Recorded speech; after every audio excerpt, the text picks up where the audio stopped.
Hello à toute la communauté LiepDimal. Nous vous souhaitons la bienvenue dans cette nouvelle vidéo où nous allons vous montrer, n'est-ce pas, où nous vous présentons en même temps la nouvelle interface de LiepDimal.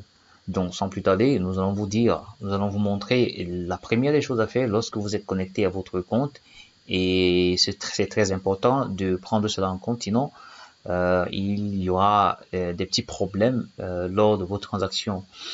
Étant donné que nous pensons beaucoup plus à la sécurité, d'abord, dans le système LiepDimal, nous avons réajusté quelques paramètres de sécurité, ce que nous allons vous présenter tout à l'heure d'ailleurs, et comment, n'est-ce pas, faire ces réglages de sécurité afin d'éviter un certain nombre de choses.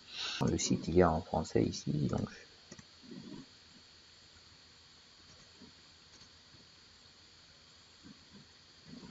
Alors, actuellement, nous sommes au tableau de bord, comme vous pouvez le constater. Et la première des choses à faire, c'est de venir dans le menu réglages et d'aller dans le menu secret key.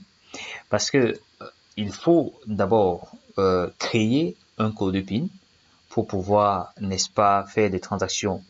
Et si vous constatez que vous avez peut-être oublié votre code PIN, comme vous pouvez le voir ici, code PIN, si vous constatez que votre champ code PIN est rempli comme ceci et que vous ne maîtrisez plus ou que vous avez oublié votre code PIN, n'hésitez pas à faire une requête de réinitialisation du code PIN en envoyant à la fois le selfie avec votre CNI, la copie de la CNI signée 3 fois, et vous demandez la réinitialisation de votre code PIN. Donc, si c'est plein, ne vous gênez pas, faites juste une requête, maximum 112 heures, la requête sera traitée. Donc, actuellement, je suis dans un compte où le code PIN est vérifié. Donc, je vais aller dans un compte où le code PIN n'est pas encore réglé. Alors, lorsque vous allez dans le menu Réglages, vous allez constater qu'il y a un menu nommé Secret Key. Ce menu est très important, surtout, et ne négligez pas. Il est très important pour la validation de vos transferts. Pourquoi est-ce que nous mettons un code PIN pour chaque transaction? Par exemple, supposons que quelqu'un ait accès à votre téléphone et il a accès à votre Gmail. Donc, il peut faire une transaction normalement parce que l'OTP va venir sur le téléphone et il pourra copier et valider simplement.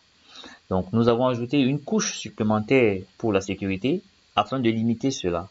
Donc, si quelqu'un maintenant a accès à votre boîte Gmail, il a accès à votre téléphone, il ne pourra toujours pas faire le transfert s'il n'a pas le code PIN que vous venez de créer, parce que ce code PIN est nécessaire pour la validation de chaque transaction. Donc, il faut créer le code PIN. On va créer un code PIN. Créer un code PIN à 4 chiffres.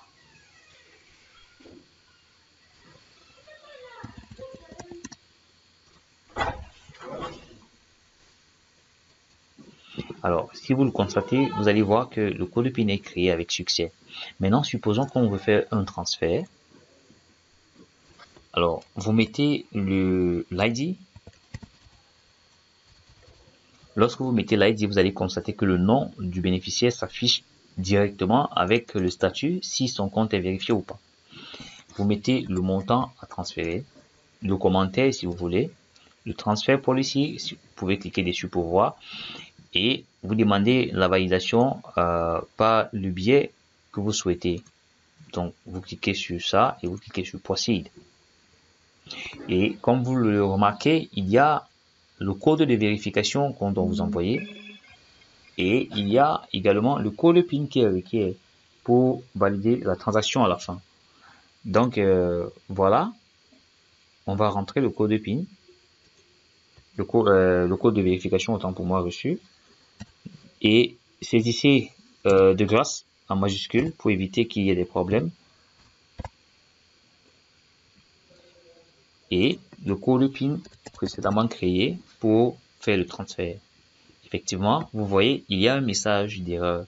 Le message d'erreur apparaît parce que le code PIN n'a pas encore été mis à jour dans le serveur. Donc, pour chaque modification que vous faites, vous devez vous déconnecter et vous reconnecter à nouveau pour refaire la transaction. Alors, je suis à nouveau connecté et je vais réessayer la transaction pour voir si, n'est-ce pas, elle va réussir. Donc, je vais mettre le nom du bénéficiaire et je mets le montant. et je mets l'OTP par SMS.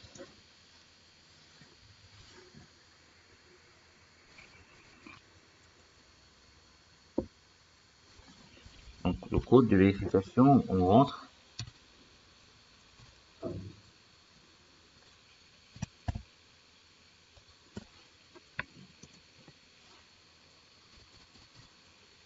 Et maintenant, on valide la transaction. Et vous allez voir que la transaction sera effectuée avec succès. Donc le tout, n'est-ce pas, c'est de créer votre code PIN, vous déconnecter et vous reconnecter à nouveau pour que ce soit effectué avec succès.